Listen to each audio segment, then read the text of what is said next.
71번 직류전동기 중에서 부하가 변하면 속도가 심하게 변하는 거 계속 그래프로 접근하는 게 심하게 변하는 거 직가 분차 이렇게 됐었잖아요. 심하게 변하는 거 직권전동기죠. 직권전동기. 72번 직류 직권전동기가 전차용에 사용되는 가장 큰 이유를 골라라 뭐 그 얘기겠네요. 그치? 이것은 우리가 이렇게 멈춰있는 철도를 처음 움직일 때 굉장한 토크가 필요하죠. 근데 이제 직권전동기 같은 경우는 자 이런 우리가 전차 이런 데에서 쓰고 있는 이유는 뭐냐면 처음에 속도가 적을 때 기본적으로 토크를 크게 할 수 있는 특징, 토크가 클 때 속도가 적다 2번 때문에 특별히 전차용으로 쓰는 이유다. 2번이 답이죠. 자 73번 100V 역기전력이 100V고요 회전수가 800 토크가 1.6kgm인 직류전동기의 전기자 전류는 약 몇 암페어인가. 자 이 문제는 조금 그쵸 문제가 작아도 사실은 조금 어려운 문제죠. 한번 이해 잘 해봅시다. 그리고 반복해 보면 되니까요. 여기에 자 등장하는 거 역기전력 뭐라고 표현해야 됩니까? 2죠. 회전수 자 속도 n으로 표현하고요. 토크 그쵸 타우 그 다음에 우리가 구하려고 하는 전기자 전류 IA 이거를 등장인물이 요건데 얘를 구해야 되는 식을 이제 여러가지를 생각해 봐야 된다는 얘기죠. 자 역기전력부터 한번 세워봅시다. 역기전력은 단자전압에서 IA, RA를 빼주는 거죠. 근데 지금 단자전압이 따로 없고요. 그치? 여기 전기자 저항도 없잖아요. 오 이거 그 다음은 또 뭐냐 토크와 여기 요 회전수 들어가는 공식이 있죠. 토크는 얼마입니까? 여기 kgm니까 0.975 n분의 p 이런 관계가 있다라고 하는 걸 써봐야죠. 그치? 그리고 여기에서 지금 p라고 하는 것을 그럼 또 우리가 뭐라고 했었냐면요 얘는 전력이기 때문에 얘 대신에 그쵸 역기전력과 전기자 전류의 곱으로 얘를 표현할 수 있었죠. 그치? 요것이 얘죠. 얘 그쵸? 그러고 보니까 이 식을 이용하면 되겠네. 이렇게 식을 생각해내는 것이 다시 조금은 어려운 문제란 얘기죠. 그쵸? 자 갑시다. 뭐 이거 이용한다는 걸 이제 느낌이 왔고요. 자 그대로 토크에 대입하면 1.6이 되고요 0.975 그리고 회전수 800까지 있고요. 그 다음에 여기에서 역기전력 딱 이 식이었네. 그쵸? 100 곱하기 IA 이제 이것만 구해주면 끝나는 거죠. 그래서 이거 약분하고 자 요거는 이제 이쪽으로 넘어가면서 분모로 가면 되죠. 분모 0.975로 가면 되고요. 또 여기 8은 이쪽으로 넘어가면서 분자로 이렇게 올라가면 되죠. 그래서 요걸 계산해주면 이것이 IA가 되는 거죠. 그래서 계산기로 두들겨 보니까 13.12 정도가 나오네요. 그래서 가장 근사값인 3번을 답이라고 해줘야 되겠죠. 74번 P 킬로와트 N RPM인 전동기의 토크를 물었는데요. 자 토크 공식 그쵸 P와 N이 등장하죠. 자 토크 어떻게 됩니까? kgm일 때는 0.975죠. 뉴턴미터일 때는 9.55고요. 0.955에 여기가 n분의 p 이런 관계죠. 근데 여기에서 p는 당연히 와트고요. 단위가 이 공식에서 그리고 얘는 단위가 rpm입니다. rpm. 그런데 여기 n rpm 동일한데 얘가 킬로와트를 쓸 때는 어떻게 표현하냐 그랬죠. 여기는 와트를 써야 되는데 만약에 여기가 킬로와트가 오게 되면 이제 킬로와트가 오게 되면 0.975에다 와트로 바꿔야죠. p 킬로와트란 얘기는 와트로 바꾸면 여기가 세제곱 이렇게 표현돼야 되는 거죠. 그래서 여기 1000을 여기 이제 곱해서 표현해 보면 975에 n분의 p가 되는 거죠. 이때는 지금 킬로와트를 단위로 했기 때문에 이 값이 된 겁니다. 그래서 답은 4번이 되는 거죠. 4번. 75번 직류 분권 전동기의 단자 전압과 계자 전류를 일정하게 하고 2배의 속도로 2배의 토크를 발생하는데 필요한 전력은 처음 전력의 몇 배인가.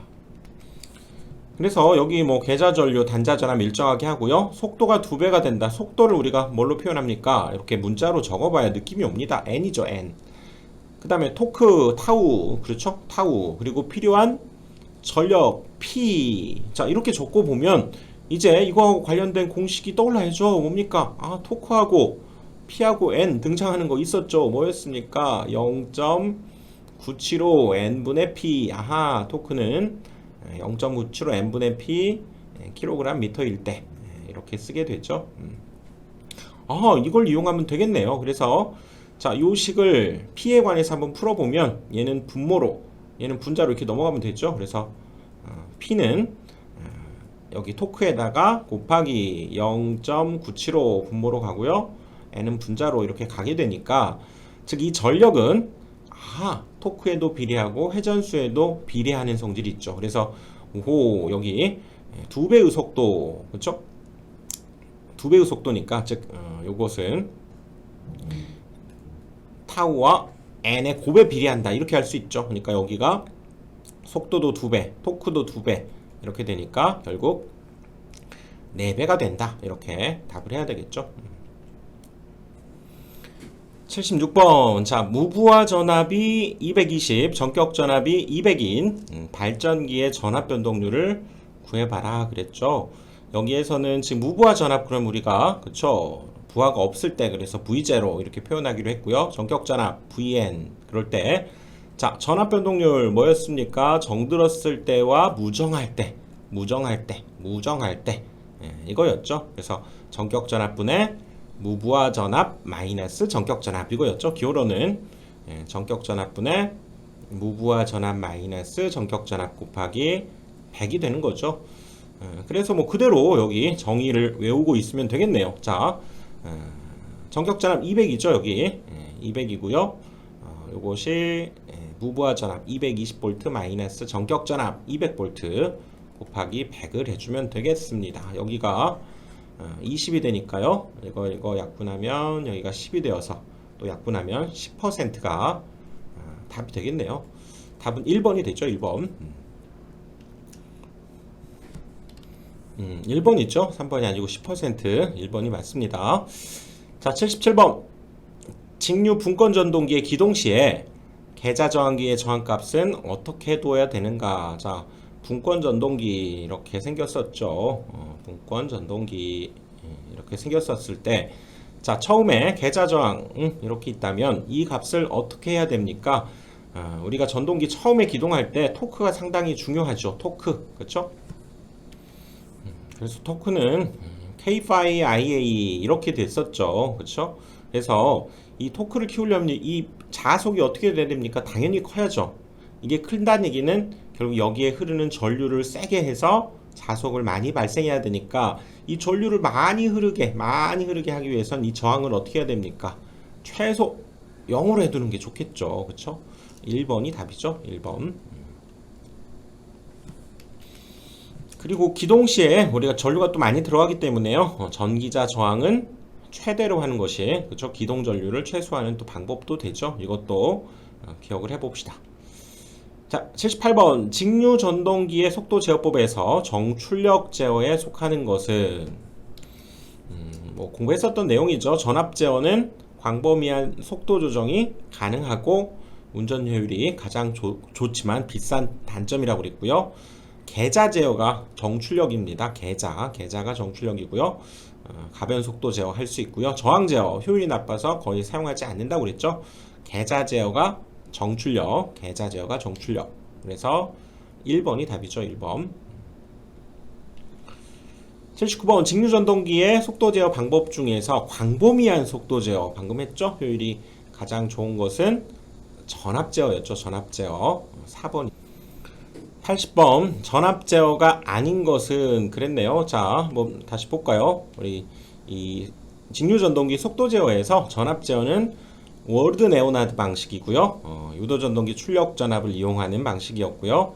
가격이 좀 비싸겠죠. 광범위한 속도 조정이 가능하고 효율도 좋고요. 일군화 방식은 플라이휠 효과를 이용한 전압 제어 방식이란 얘기죠. 부하 변동이 심한 경우에 쓰고요. 자, 앞에 살펴봤지만 계좌 제어가 정출력 제어, 간단하고 전력 손실이 적은데 저항 제어는 좀 전력 손실이 좀 많아서 효율이 불량해서 잘 안 쓰인다고 그랬죠. 자, 그래서 여기에서 다시 문제로 가보면요. 전압 제어가 아닌 것은 회생 제어라는 건 없습니다. 회생 제동은 있어도요. 그쵸? 그래서 정지영, 레오나드 제어, 초퍼 제어, 일근어 제어 이것들을 우리가 전압 제어라고 하죠. 81번 직류전동기의 속도 제어법 중 정지 워드 레오나드 방식에 관한 설명으로 틀린 것은 자 광범위한 속도 제어 가능하고요. 정토크 가변 속도 용도에 적합하고 제철용 아변기, 엘리베이터 등에 사용되고요. 직권전동기의 저항 제어와 조합하여 사용한다. 이것은 워드 네오너드 방식이 아니고요. 요거 직병렬 제어죠. 요것은 직병렬 제어. 그래서 옳지 않은 것은 4번이 됩니다. 그래서 워드 네오너드 방식은 전압 제어, 광범위한 속도, 정토크 제어, 그 다음에 건상기, 제철용 아변기, 제조용 전동기, 신문 윤전기, 엘리베이터, 특수 공작기계 등에서 사용된다. 자, 82번 분권 직류전동기에서 부하의 변동이 심할 때 광범위하고 안정되게 속도를 제어하는 적당한 방법. 부하 변동이 심할 때 뭐입니까? 플라이휠 효과를 사용하는 거였죠. 플라이휠 일근어 방식이죠. 일근어 방식. 부하 변동이 심할 때. 83번 직류전동기의 제동법 중에서 발전제동을 옳게 설명한 것은 자 발전제동의 특징은 열 에너지로 소비시키는 거죠. 소비. 회생과는 조금 비슷했지만 다른 점이 얘는 열로 소비하는 거였고요. 회생제동은 전원으로 반환시키는 거였죠. 그치? 그래서 자 1번 전동기가 정지할 때까지 제동 토크가 감소하지 않는 특징을 갖는다? 아니고요. 자 전동기를 발전기로 동작시켜서 발생하는 전력을 전원으로 반환하는 거 이거는 회생제동이죠. 이거 주의해야 됩니다. 발전기 나왔다고 발전제동 아니고요.